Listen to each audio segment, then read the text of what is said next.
start our meeting today reading the message from the book Opening Doors Within.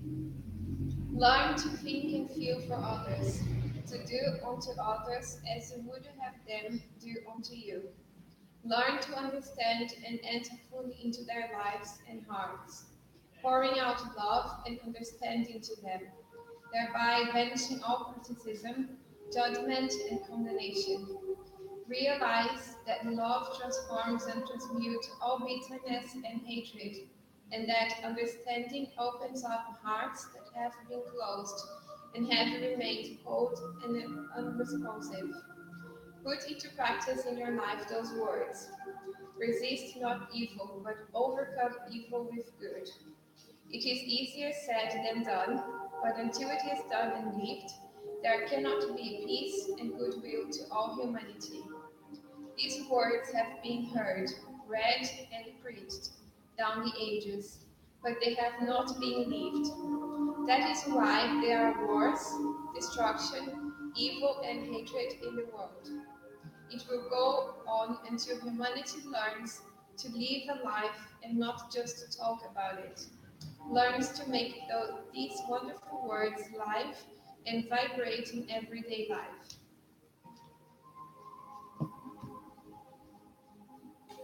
God, our Father of love, who created us and created everything. Jesus, our Master Jesus, we are grateful to be here today, learning and to be gathered together to be study about God's laws and also your teachings.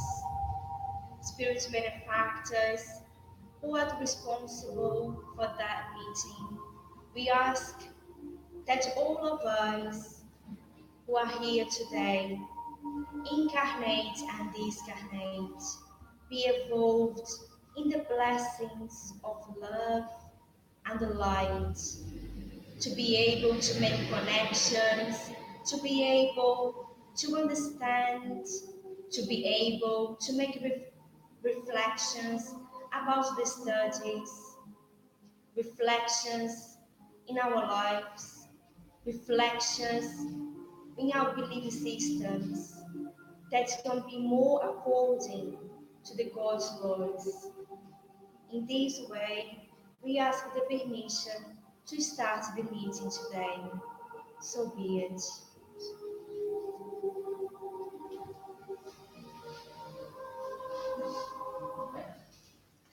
Welcome all of us here once more, ourselves and all of those in the spirit, brothers and sisters in humanity as we are, children of God, blessed with this opportunity for us to carry on studying about the natural laws in the universe. Ourselves, those in the spirit, and also those who may be following us through the transmission. May we all feel blessed by Jesus, the master guide of humanity on earth. And with that in mind, we carry on our studies today with the Spirit's book, where we still are within the chapter Moral Perfection, which we have been studying for quite some weeks. And we still are on the question 919, which is the continuation of the question 919a, where we are studying and reflecting and learning a bit more about self-knowledge.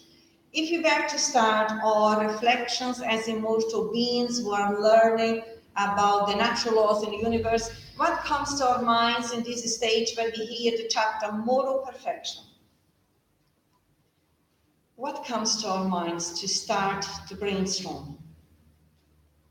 What would I, as a mortal being, have to say in my learnings and my studies about moral perfection? I think moral perfection is going to be very related to the God's laws. And everything that I need to do, or everything that I need to learn, to have my actions, my behaviors, and my thinkings according to the God's laws. Okay, anybody else? I think it's the process that we all go through in many existences to learn to develop the virtues. Okay. We already breathe within. Okay. So considering that we have analyzed our reflections based on the immortality of the soul, So therefore, we have many, many different existences, but we are immortal beings, and through the different existences, we learn different things in relation to the natural laws, which will help us to perfect ourselves. Because where are the natural laws? Natural laws are the God's laws. They are within us. And the journey that we are on now is to journey within, that through this study, we become more aware of ourselves, more aware of the law of cause and effect, more aware of those laws that we bring the seeds within, and freely we will be choosing to perfect ourselves through that process. Yeah. Self-knowledge, what comes to our minds, is learning more about us. Self is the word saying self-knowledge, but not just only from this existence. We are studying, as I mentioned, ourselves as a immortal being. Therefore, the self-knowledge does not refer only to my existence here, only to what I learned through my childhood, only to what happened in my childhood, my adolescence, or my adult life so far, but everything what I bring on the unconscious level from my previous existences and experiences too. And as more as we become aware of ourselves, we can access the unconscious references gradually, which for itself, this study is a mechanism to help us. Okay? So we finished last week on the question 919a. I will just read it because we have started to explore it, and then we carry on the chapter or on the paragraph where we ended. The question is, just for us to situate ourselves, we comprehend all the wisdom of that maxim, but the difficulty is precisely in knowing ourselves. By what means can we do so? Do we still remember what it is? What is it? What all the means.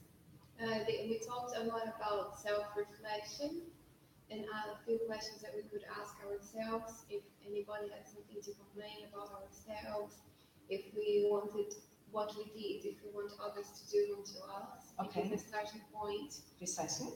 Good. I think the message that you read today is very related to it, because we're saying don't do to others what you don't like that others do to you. And I like when she said that it's easier to say but difficult to act. And it's very precise. Yeah, I think it's very related to that. So we finished on the paragraph which ends 2 measures for justice. Is that right? Is that the one that we finished? At least I think marked there, yes. So I just go through and read it for us to situate ourselves, and then we carry on the next one, because these references, they are quite long. So the last one that we saw last week, paragraph says, all of this is quite true, but you have a means of control that cannot deceive you. When you are indecisive as to the quality of any one of your actions, ask how you would judge ask how you would judge it if it had been done by someone else. If you would blame it in another, it cannot be any more legitimate for you, for God does not use 2 measures for justice. Here we ended our reflections in relation to the justice considering the natural laws, or God's justice as it is referred here. There are no 2 measures or different measures for different people. So as more as we learn about the goodness, because the natural laws do always refer about the goodness, about fraternity, about solidarity, about respect, about the virtues. And then when we reflect more and more, we also will discern better what the divine justice means to us. So now we carry on then on the next one. It's still under the subtitle Self-Knowledge, question 919a. Also, seek to know what others think about you, and do not neglect the opinion of your enemies, because they have no interest in disguising the truth. Frequently, God places them beside you as a mirror in order to warm you more frankly than a friend would. What do we learn now? Continue our reflections in relation to self-knowledge. What comes to us in this paragraph? So each paragraph is almost like a different mechanism, a different tool that helps us to work out the self-knowledge, isn't it? Okay, and what is this referring to? think it's an invitation to not to be defensive when we hear an opinion and reflect, and based on the laws that we are studying, if it makes sense, if it does, what could I have done? What could I do different in a different way? If it doesn't, because sometimes it will not, then just let it go. Okay. And what do we need to learn as immortal beings not to be defensive? I think humbleness. Because if I hear feedback and I go straight into the defense, it's just saying, no, this is not the case, I'm not wrong, I'm not learning. So what would be behind that behavior if it would just become reactive and not accept, neither reflect? A lot of pride, as you said, selfishness. Pride and selfishness, yes, because that impedes us to progress. But as you rightly said, humbleness will help us to consider and reflect, either in order to grow, if it has something positive to add to my evolution, or just to let go through discernment. Yeah? Who are the enemies? Because some of us may have different viewpoints about enemies, isn't it? What do we understand about enemies? I think at this point, I would say people that we do not have, sympathy or the same interest. I don't know. Would it be right in saying, if you look it deeper, because we all are still quite on the beginning of our journey, and therefore very driven by pride and selfishness, and if someone doesn't do what I want, then it's my enemy, because that are my references. So the enemies are the internal or external? They are internal. But we quite often, for quite some time, we go through thinking that other people, and perhaps our brothers and sisters who are studying with us also may have that reference. This is the point that I brought it up, because really the enemies lie within us, which are all our vices and our distorted ways that we learned how to conduct ourselves in life. Now that we are within the learning and study the natural laws, we find out that actually nothing is outside, everything is inside. So if I feel that someone is my enemy, life is inviting me to reflect what kind of values that I'm bringing within, that I need to actualize, so that I change within, and therefore in that actualization process, I will no longer see the other as an enemy, but as a brother and sister in humanity, children of God and members of the universal family that we all are. Yeah. Then moving on to the next one, still the same question, the next paragraph. Therefore, let those who are truly willing to improve themselves examine their own conscience in order to uproot from it their bad tendencies, as they uproot weeds from their garden. Let them balance out their moral workday like business persons do with their profits and losses. And I can assure you that there will be more profits than losses. If you can say that your workday has been good, you can sleep in peace and fearlessly wait for your awakening in the other life. Very interesting. It's interesting. What came to your mind? Because it's like very straightforward way to do it. And when they said about conscience, therefore let those who are truly willing to examine their own conscience. Because I was thinking about conscience and I was trying to explain to myself what conscience is. Because we have to get to a point where I will have to talk about it. And I learned so far that conscience is something that is being built by us. Our conscience is being built by us because, like you said, we are uprooting the evil and replacing it with the good. So how would you define like the concept of conscience? What is conscience? I think you have different concepts, because quite often we get confused about conscious level, isn't it? We have the conscious and the unconscious. But here, when they refer willing to improve themselves, examine their own conscience in order to uproot, they are referring to us as immortal beings, the spirit as we are. So analyze ourselves in profundity and to find the roots of our evil, of our aspects of enemy, if you refer back to the previous one, or the bad tendencies, which they say here. In other words, we can say to reflect, to perceive our imperfections, or in other words, our shadows. And then through that awareness choose to overcome them and transform them, reintegrate them. So we have the different definitions. Here is referring to the spirit in itself as we are. Because it's between the lines we can read here that we are invited to take responsibility, isn't it, when we read that? So reflect on ourselves, deep down, observe the bad tendencies, and then uproot the weeds as a garden. Means uproot is exercising the goodness in relation to the imperfections, or exercising the enlightened aspects in relation to our shadows. So is the exercise, is the training that we do, taking responsibility for ourselves and understanding that responsibility is the internal autonomy, where the spirit learns to use the free will, which is a faculty given by God, in a responsible way, knowing what I need to do, not what I want, but what I need. Need in a sense of the adult level, and I go and do it, and I train myself in that. Okay? And in that way, we root out the weeds. It's beautiful, it's quite philosophical, these paragraphs I put together.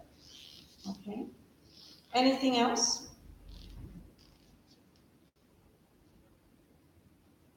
Yeah, when I read the second part, it's just like so Excel spreadsheet probably. I was thinking of you.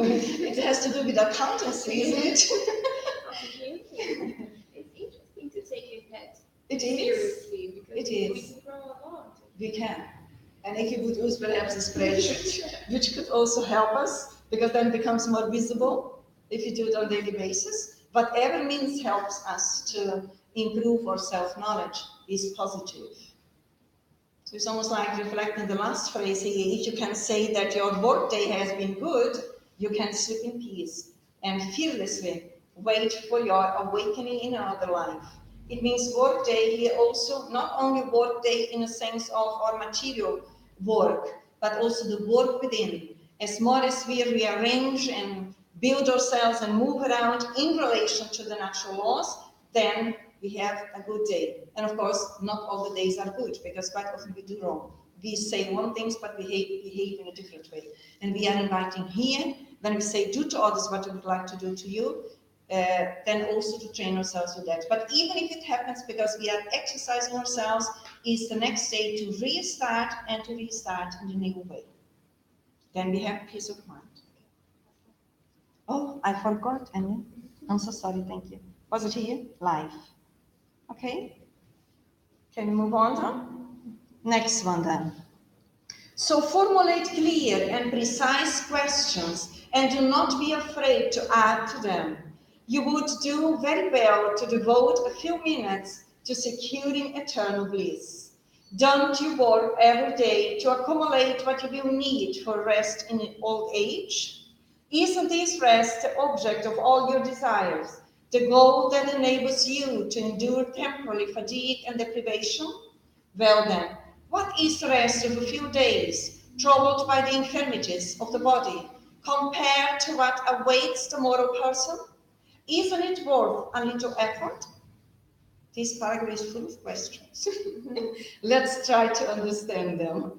If we start from the beginning, what do we understand?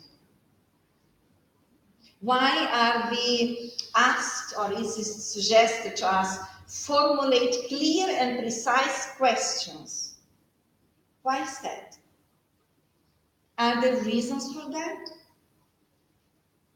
Then we can learn with Kardec. So what can we learn here? So I think first they are saying to us, well, you are quite confused in your minds. Clear your mind, be objective, instead of saying, no. Be simple and specific, straight to the point. That means clear questions. Then we need to clear ourselves within. And of course, we do that gradually, overcome our confusion. As more as we study, as more as we reflect, more we behave according to the natural laws, we are cleansing our psyche, and therefore it becomes clear. We say a lot of things in few words and specific, straight to the point. Then also we receive clear answers, isn't it? Okay. And then, don't you work every day to accumulate what you will need to rest in old age? What is that reflection helping us in relation to self-knowledge?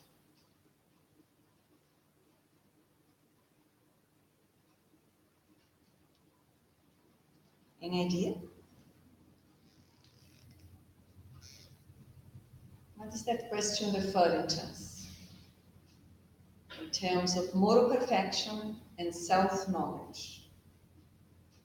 What are they trying to teach us? I'm not sure what I'm going to say will be the right answer because I'm halfway through, but for me, comes like if you do, if you use your time to work to save for your future life as a human being, why not to also use the time to learn the things you need for, the afterlife, basically. Okay. So they are helping us. Here is St. Augustine, which is helping us to reflect in more profundity. And he is helping us to, because we are in the flesh, we are on earth, and we have our jobs. And then he says, don't you work every day to accumulate what you need for rest in old age, because that's usually what happens, because we are aging, also to provide so that we don't become dependent on somebody else. But the reflection goes deeper, because to rest in the old age, here means, can you not also work internally that you can also rest later on in the future in different existences, or the life after this existence? Does that make sense? Because we are immortal, sooner or later, as a natural way of being, we will free ourselves from the physical body, and we will awake exactly how we behaved here, what we prioritized. So reflection to look forward, not as a body, but as the soul.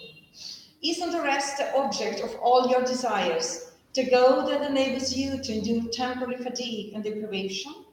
What do we learn through that question?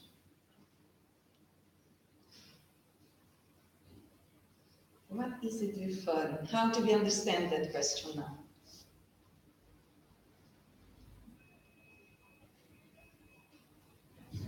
The goal is to rest. So in the sense that he's talking, so we don't mind making a little effort, like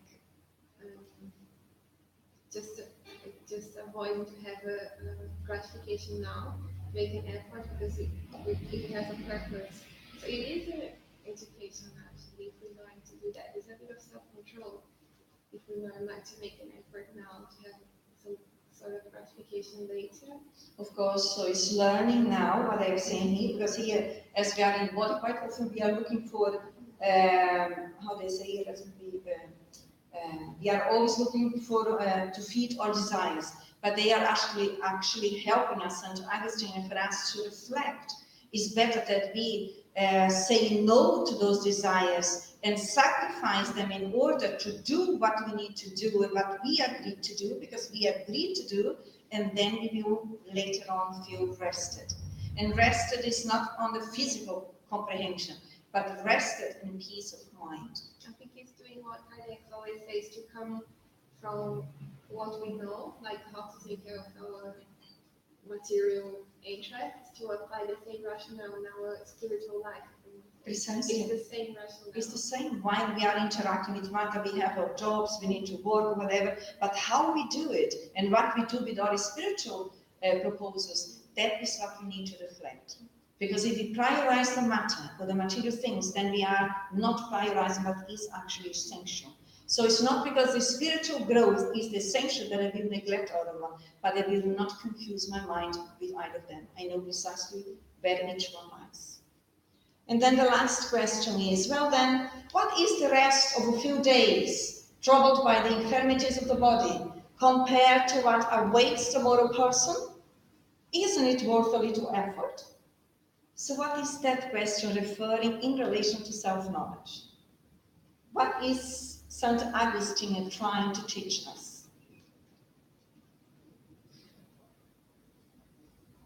I think it's like if you know what you are working for, or what awaits you in the future, so you find it worth it to make a little bit more effort to start doing that now in the present moment, because it will reflect in your future. Precisely. Here he is referring about the infirmities of the body, in case in the old age or younger age that we go through. But what is that? Those few days, if you go through in a submissive way, submissive in relation to what is God's will or what he wants me to learn through that experience, What is that couple of days in relation to the future? It's nothing always, isn't it? So we need to always, when we are engaging with the experiences, be connected with the essence, which is the soul, in relation to the experiences on the physical body.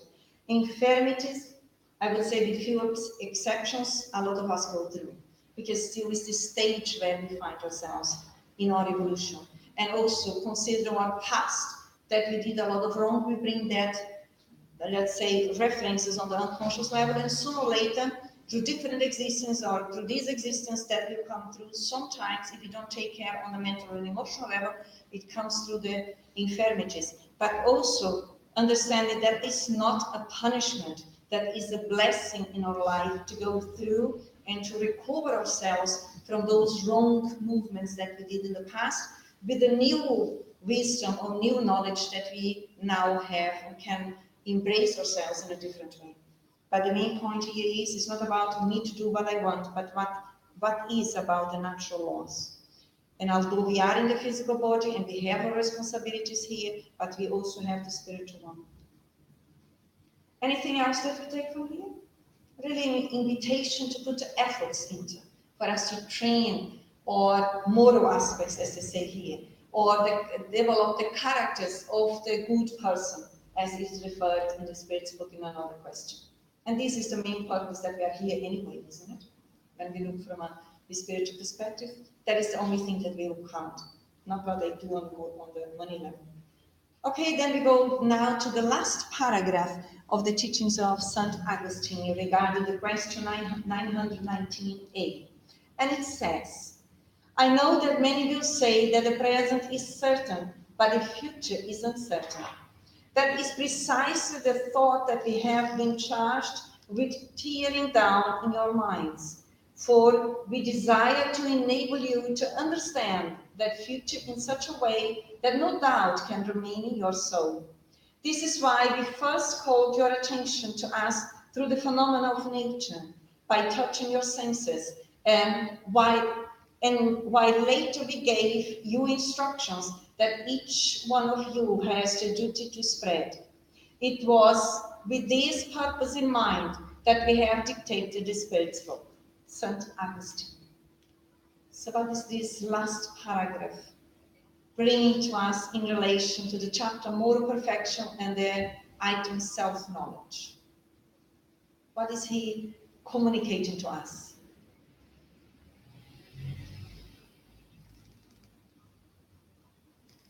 What do we take for the first phrase? I know that many will say that the present is certain, but the future is uncertain.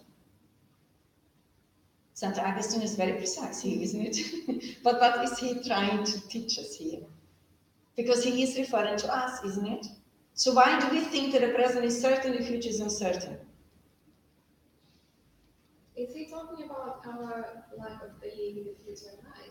Yes, and it is the lack of belief in the future life. What do we have still, or what is impregnated still in our psyche? It's all those material The materialistic ways of living, that we are the physical body and this existence is the only one. The future, I don't know, so why would I be worried and concerned? Even work towards that if I don't know if that exists. It's very profound, this phrase. But the reality is that it exists.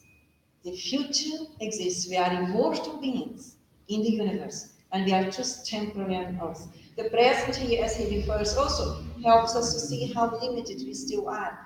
And also certain for us is what we can see, what we can touch, what we can have. And then the future is uncertain also because of our immaturity, that we may think, well, I cannot see, I cannot feel, how can I know that that exists? Isn't it? So how do we convince ourselves? Is that not a good question? I'm studying here about, let's imagine others who are studying with us, who never heard about it.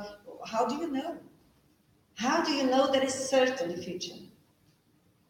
How would we convince ourselves with that? Coming from centuries and centuries with a materialistic viewpoint within and impregnated. That's a very interesting question. It is.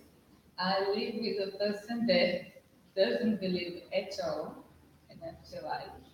And I said that I was born kind of knowing somehow that there was something more.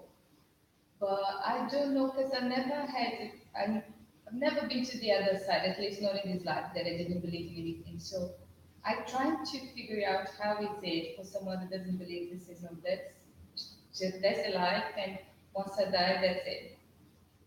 So how to actually, I've been trying to, not to How to show the picture. to tackle this idea, Are there a lot of beings on earth who don't believe at all about the future life, about spiritual life?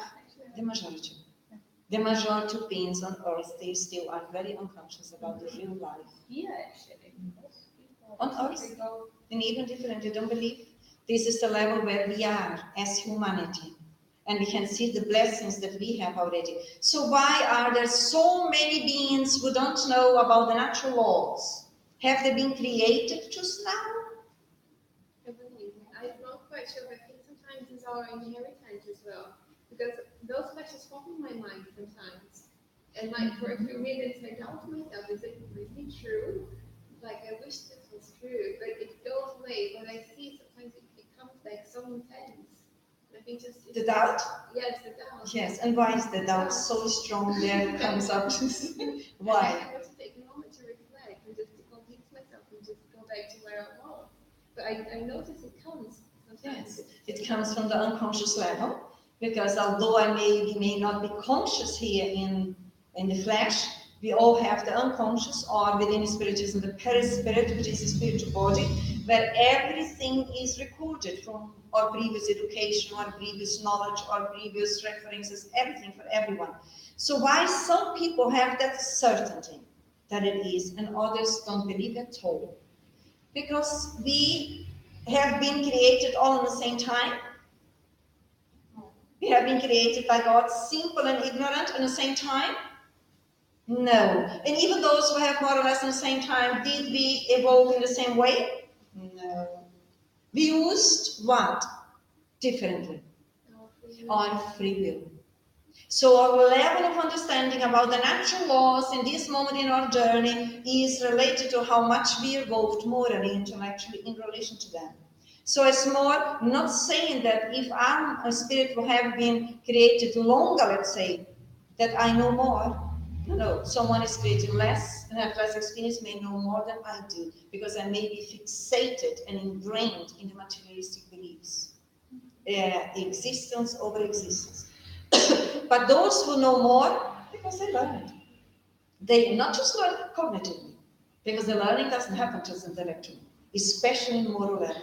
They sacrifice, they put the effort into, they convince themselves. Because this part no one can give us, neither book. A book we can read when we are very intellectual, we speak about, but just in the next corner we are behaving opposite way. So the self-convincing process goes through the moral progress of the individual. But even those who don't know, we all will learn that, because we have all been created by God, simple and ignorant. Since then, we all bring the natural laws within. It is just a question of time. It may take centuries for some of us, but we all will evolve. So we cannot force anyone. No, definitely. I don't want to. But I want to make the person curious, because I have many friends who say, yeah, I don't know if I believe in God. I believe in this energy. And then others say, I think I kind of believe, and I don't see you believe when you need something. Then everybody believes in God. But once they, in the happy moments, doing whatever they think is nice, they, no, I don't think God exists. I believe in this energy, whatever. Yes, it's more, let's say, neutral and global, so I don't need to compromise myself.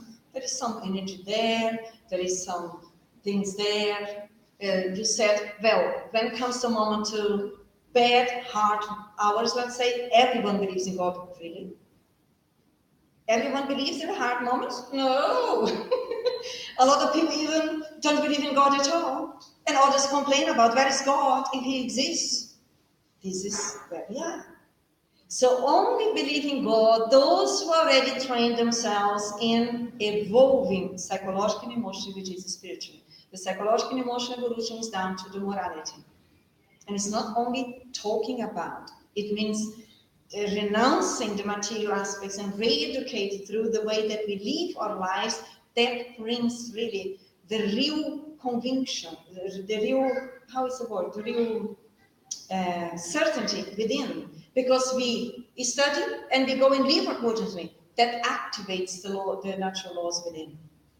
It's funny because some of them, especially those that say they're not convinced yet, when they're in trouble, they call me and send me a message and say, can you pray for me? Mm-hmm. I go like, why don't you pray yourself? Oh no, because I think you have faith. Mm-hmm. But why is that? Why do they say that? Why do they come to you and ask prayers? I do. I pray. I believe in God. I have faith. Only for that? I think so. It could be partly because we still are very dependent on others. Pray for me, but I carry on my life. What I want to do, isn't it? No, that's not what we learn. Isn't it? I carry on doing what I want, but look after myself, yes? Think about me when you are there. Partially it is, but partially also unconsciously, where lie the natural laws? Within us. So even if you are not aware, somehow we all have that intuitive reference in relation to the Creator. Because a person is in a bad situation, and oh my God, I need to pray. Well, I don't know. Let's ask Carla to do that.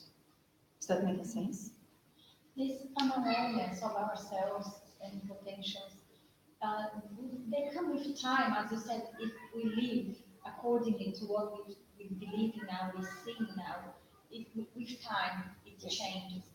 Because for me it has been a long path, hard work, trying to go in this way and believe in things. And the way it has been helping me is lots of what we pointed before, look at around you, look at the things that you can't explain, look at the beauty of things and how things work and how the nature transforms itself.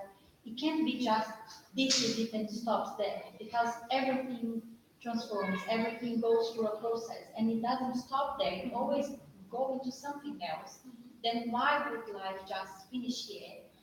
And when I started bringing that question to myself, it made it easier to believe that what I feel through mediumship and other things is real, is not imagination, or is not a creation of my mind, that God exists, because all of these things here, they can't be just be, so there must be a reason, but it is still a hard work for me at sometimes, like Cynthia said.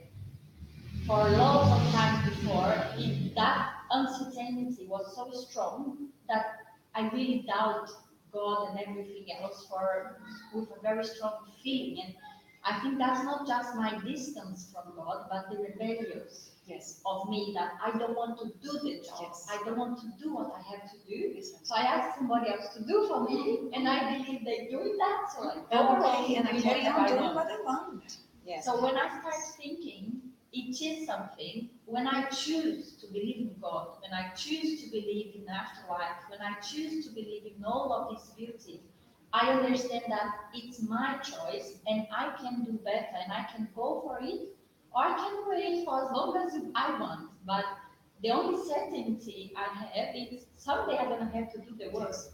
If I start now, I may finish earlier, but if not, then one day I'm going to do it. Yes. When you say that the present is certain, nowadays maybe, but before for me not even the present was certain, because I looked around me and I didn't know if things would be the same in the next hour or so. I was always thinking, oh, maybe something happened. And it's very hard when we have these beliefs, like when she's saying to talk to someone. My husband, he's not a spiritist and he don't go to any religion, but I see in him more belief than I have. Because sometimes when he questions me why I come here or why I do the studies and I answer him, I see that he already knows more than me and I'm answering myself. So it's like, why it takes so long for me to understand something that comes from inside me? Because we refused many existences in not doing it.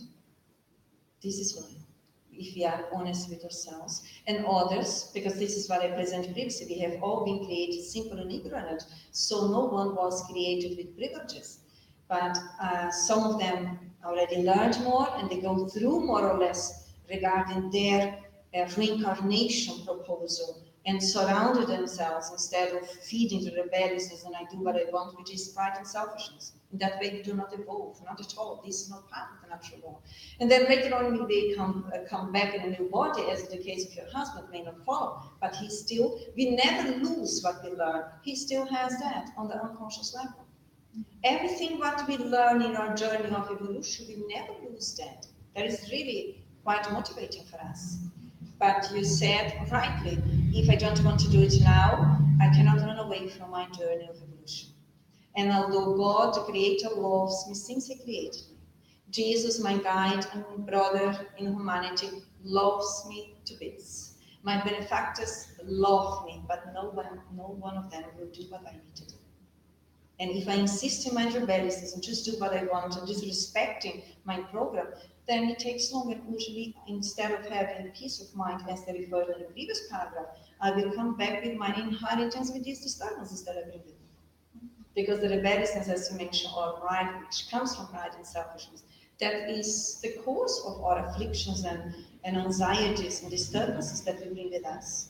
And when we choose now to move gradually more and more in relation to what are the natural laws guiding us, then we will also cleanse, as it says here, our unconscious patterns, and we create new references, especially because through that journey we are developing virtues. Responsibility. I'm responsible.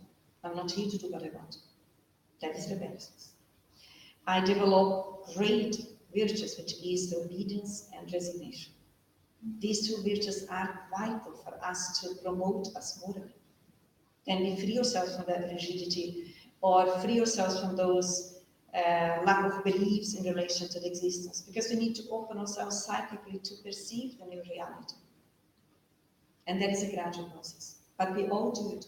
How fast we want to go and how far, that is an option that is down to us. But it's the way of believing more and more when we are talking about inner conviction, have that inner certainty that goes through, as I mentioned previously, to conquer our spirituality. And we cannot impose that anymore. It is on daily basis that we are building that solid reference in our hearts, in our minds. When we see that the causes of the rebelliousness or going against the natural laws to promote as a spiritual pride and selfishness, then we also learn in the school of Spiritism that what we are invited and need to learn as a free choice is humbleness and charity. So as more as we choose to be humble, which is really losing the intensity of the pride and selfishness, and also be more charitable, as we always see according to what Jesus teaches us the charity is, that flexibilizes also or activates, stimulates the good aspects in us. In some occasions, it's like the situation is happening, and for a moment we are lost in the moment. And then, a question comes, or it's like, if I had thought of that before without realizing it, then to me it seems like I made connections that makes that feeling of uncertainty or rebellious stronger. And then if I give in, the longer it takes for me to realize I'm doing a process against what I want, the harder and the more painful it becomes for me to do the opposite. Mm-hmm. Because every time I find myself doing something that is not what I wanted anymore, then it's painful, not just because of the guilt, but because of the hard work I have to do, because I do feel like I have, exiled all the energy, and it needs to... Yes, because we use our own vital energy or psychic energy and moving and doing what we shouldn't be doing. And then, of course, we need to come back where we stopped promoting us, and then that energy is gone, and I need to put more effort into that. This is why it becomes harder. So it's quite wise if we are more aware in the little moments in every day, we just go along in the correct way, then it becomes easier.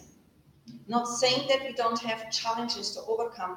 all of us has and will be, and will still have. But within that inner loosening from the pride and selfishness, which really is ingrained, it becomes easier. We become more adaptable in relation to the natural laws, because naturally we choose to follow them more as learners as we are. Anything else that you take here? As we are coming to the end, what do you in summary now? This question has been quite long that we have been reflecting, the 919. As students, as learners, in this stage of our evolution, what we take from this question for our own self-knowledge, for our own transformation, for our own evolution. In this stage, what touched our hearts so that we can choose to compromise with ourselves? It's not just this paragraph, but the whole question, 919. I think for me personally, it's to give myself the opportunity to stop and reflect about my actions. I like the idea as well of asking questions, asking more questions, and I like the idea of the spreadsheet. Good. I think it will help. Okay. Anybody else? From where I started, I think it's the bit of like making the effort, because I've been thinking about this a lot, and I start to realize how, like, many times, sometimes during the day, like I feel tired at some times that I feel like I shouldn't be tired, because and then I start talking to myself like, why are you feeling the tired? Like, you slept enough hours, you are well fed, and then I start pointing things, and it's funny how immediately it feels like, the feeling of tiredness goes away. But I really think I need to, like, make more effort. So make more effort to overcome the laziness, procrastination, because that, again, we learn through the enlightened beings who tells us that all of us, the majority of us, we stay stuck in the process through laziness or moral laziness, because we still want to do what we want to do. We still want to rest here and not work. And then that it brings almost the heaviness in our energy level. And also within those patterns, as Claudia said previously, we are never alone. Then we also connect with others who know that we have those patterns and want really us to be in trouble again. But we need to be honest with ourselves, at least how we study here. Even if we know they can inspire us, they can really influence us, but it just happens when we allow it. So we need to be conscious. What I'm doing, is that good for me? Is that good for the whole? Is that good for where I am, family or not? Otherwise, I need to check with who I'm tuned into. Because we have the other question in the Spirit's book. How is the question?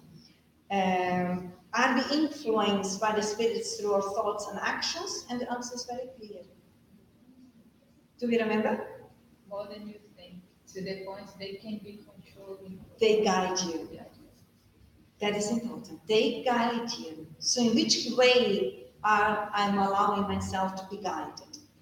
Who is guiding me? Those questions is relevant to start our day. Are the benefactors, or are the others who don't want to see me happy or don't want to see me evolving? Because we all disturbed others in the past that we didn't want to move forward. So perhaps they are now here also with us, but we need to develop our inner strength and carry on to be honest, be loyal with us. And in relation to the natural laws, in that way we connect with the benefactors. We succeed more in our choices. For me, one thing that was said before a long time ago in my study was that fatality is the only certainty we have, is evolution. And that was such a huge kick for me. I wrote it down at home. Every time I walk in the corridor, I see, because it made everything easier to go with, less heavy, less burden, because it made certain that I am going to be happy, I'm going to be loving and loved, and that is I want it or I don't want it, it's going to happen. If I'm going to die or not, if I'm going to be sick or not, this may not. It's not a fatality, an accident or something else. It's not destiny to me, or is not previously chosen, and it's that way that is going to be. But the only thing I can be certain is evolution is certain. So I don't need to struggle with my old self all the time. When it comes abroad, I need to recognize it, I need to love it, I need to understand it, and I need to work out a better way to prevent that from coming up again. So the less it happens, the more empowered I feel. But I know it takes a lot of decisions that I don't make every second or every day, that I could be making more. And the more I'm going to looking at these things and learning and trying and choosing, I know I'm going to feel more strong, more capable. So I'm on the right path. I just need to carry on. Whatever I can push me a bit more, because some days or in some moments it's easier to make the right choice, to make the good questions, to find the answers, to do things and to push myself. So on those days, I try to push a bit more, whatever I can in study or with the family or within myself, to try to be silent and listen to me and, connect more with God, just be quiet in that moment. Because that was something for me that was too scary many years ago when you said meditation. I was like, whoa, okay. But so every time now, these little things, when I look back and I see how huge they was before and how they became more possible now, more I understand that it takes time, but I have to do the work. I have sometimes when I really don't want to find how I can push myself through those moments. Because sometimes I may be in that low part, but it's still in that low, I can do something. So I have to look for things around me that I can grab on and push myself. To support myself, to support ourselves. But hearing what you're saying, I was thinking about, and how about imagine that I'm in a state of mind where I don't want to go. Can that happen? Yes. Yes, it happens. A lot of spirits say that. I don't want to go. Leave me where I am. And I wonder if it's just to these incarnates or it's happening with us too. So how do we help them? How do we move forward then, following what you said? For me, what had helped me was trying to be open to let what I'm learning, what I'm finding out, because it's not just here in the studies, it's out there as well, with other people, with other things, even in a cartoon for children. You sit there and these messages, they come through. So it keeps knocking on my door. Why? Coming on my face. Why? For me to embrace it, to accept it. So if I open my heart just a little bit, to believe, to faith, then I think things happens, that they dissolve, and then I'm more able to go like, okay, I don't want to evolve now, I don't want to do the job now, but I can have a look at it. But I don't want to. Can that happen? Yes. But still, we evolve. And how does it happen? How do I move then from where I am with that resistance? I think life will find a way to make you face it. Why? Because I think everything we resist too much, it persists until we overtake it. Why? Because we need to learn. Why? I'm in a childish stage. Why? For me, what Why? happened in some situations was when I was too resistant to accepting something, it came through pain. Okay. And then I accepted. And why does it come through pain? Because when the pain is so great, you have nothing else. And why is that a methodology of evolution? Oh, The pain starts a little bit, don't pay attention. If I can handle this pain, let me carry on still doing what I want. yeah. And then it comes a bit heavier. The other is responsible. God is responsible, life is responsible. Then it becomes even heavier. But why will I move on from that? I'm not sure if it is, but I think because when There is an answer there, isn't there? you know, everything else becomes so small, and only God stays stunned. So So I just choose to believe. I just choose to reach out and let it do the work and let it bring that peace that I can't find anywhere else. whose will is guiding us forward in the path of evolution? Mine or God's? God. So if I'm stuck in my evolution, say I don't want to, it's still God's view. It's hard to find that one. God's view, which is love, is promoting everyone and everything in the universe. So even if through my ignorance, my rebelliousness, my persistence in not accepting the invitation of the law from God, He is not angry with me. He will not punish me, but He have methods to move me forward, because He will not allow me to stay forever in that suffering state. And it happens through His laws. One Is that time completely? when things was very hard for me this way, and you kept saying to pray, you know, and I asked people to pray for me everywhere, and things didn't work out. You recommended me a book, and in the book I was reading, you saying when people is praying for somebody else, they always something is working out, even if you're not receiving at that time, because the person may be, you know, like in a circle, in a ball that they can't reach out for nothing. But that is making me stronger, the light inside it.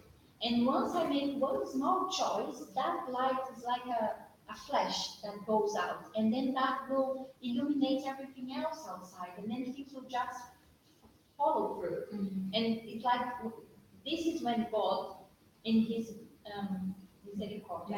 mercy, you know, He's doing the work for me when I can't do, just to help to push me a bit, so I go by myself. And then that made a lot of difference for me, because I thought, okay, even if I'm choosing not to do nothing now, if I keep on praying and trying what I can, one day things are going to sink in and make sense to me, and I will know what to do for right. And that's what I think for other people now, because before it was very difficult for me to cohabitate with people or to go by in the work or other places. I was always having fights and arguments. So it made it easier to see like, okay, this person may be in that circle now, but one day they're gonna come out, and how do I want to be there when they come out? Do I want to be an enemy or a friend? Yes, when we at home, always people believe and always are fighting, because that is the stage where we are eternally. The lack of self-love, the disconnection with God, or rebelliousness, I want to do what I want. And we are just together, and we implode sometimes for us to now train what we haven't. Not to be aggressive again and fight with others, but to calm down, to develop humbleness now, to exercise fraternity from within. And it's a gradual process for all of us, But we all evolve. I brought that up because all of us are studying ourselves, and all of those in the Spirit are with us. Sometimes we get hooked in ideas that as more as we go on in our journey, we find out they don't make sense at all. Because God created us with love in order for us to learn to love. And He knows that all of us are destined to conquer real happiness. So although we go through phases of pain and suffering in order to learn, but that is not where He wants us to stay. He wants us to move forward and to heal ourselves from the wounds that we bring within. And it's worthwhile for all of us to accept, because in order to listen what God has to say to me or to all of us, we need to really develop humbleness and open our hearts and minds and be willing, no longer what I want to do, but what do you want me to do? And in that way, also the learnings become better. And also the prayer that you refer, we, the majority of us, from where we come from our previous experiences, we are used to. Ask others, pray for me. I paid for others, pray to me. There is a kind of education that went through the majority of us. So we need to be attentive of that, of our intentions. When it still is outside, maybe stop and bring the focus back so that we learn to empower ourselves. Because the prayer is the great way that we can communicate with God. But if I focus in only asking what I want Him to give me, the channel will be blocked. I need to change my inner channel that I pray or talk with God, that He shows me what is best for me, and that I'm willingly to follow what He shows me. Quite often, from a profound level of reflections, when we do that prayer, He may show ways that we may not consider to follow. But if you want to evolve, that is exactly what we need to do, isn't it? Because the benefactors say this quite often. We pray, we want, but when it comes, no, I want to go that. The resistance again. Yeah. When you said if we pray for patience, situations are going to come to us so we can exercise patience. So I was like, why am I?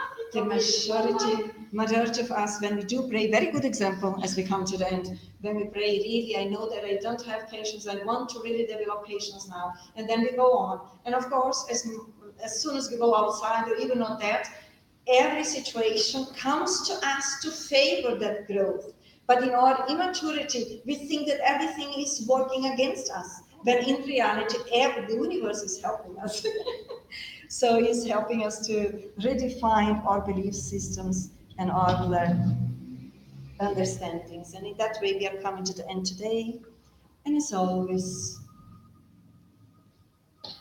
towards the end of our meeting, as brothers and sisters in humanity, as we all are, ourselves and all of those in spirit who are with us, those who are following this study virtually, may we all elevate our hearts and minds towards our Creator, who is love, who loves us all,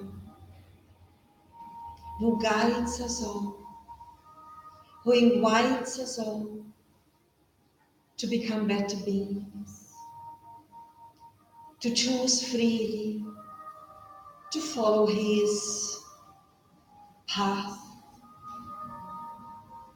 to follow His laws, understanding laws as guidance that we bring within, to expand goodness from within, to learn to become humble, resignated, and obedient towards God, knowing that His laws, His guidance, His invitations are always, always for all of us pathways to improve ourselves, to reach inner peace, to calm our minds and hearts, to develop the virtues, the values of a good person in this existence and in others, with whoever we are.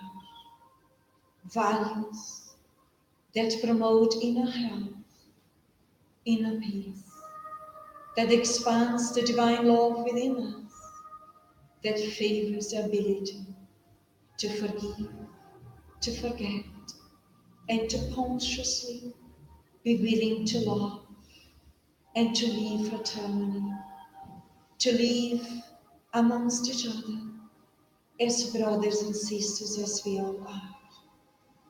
May the blessings of Jesus, His light, peace, and love follow upon each and every one of us. Enlighten our hearts, dear Master, that we can awake from within, perceiving the goodness which awakes for us to make the right choice, to invest in our inner spiritual promotion, today and always. So be it.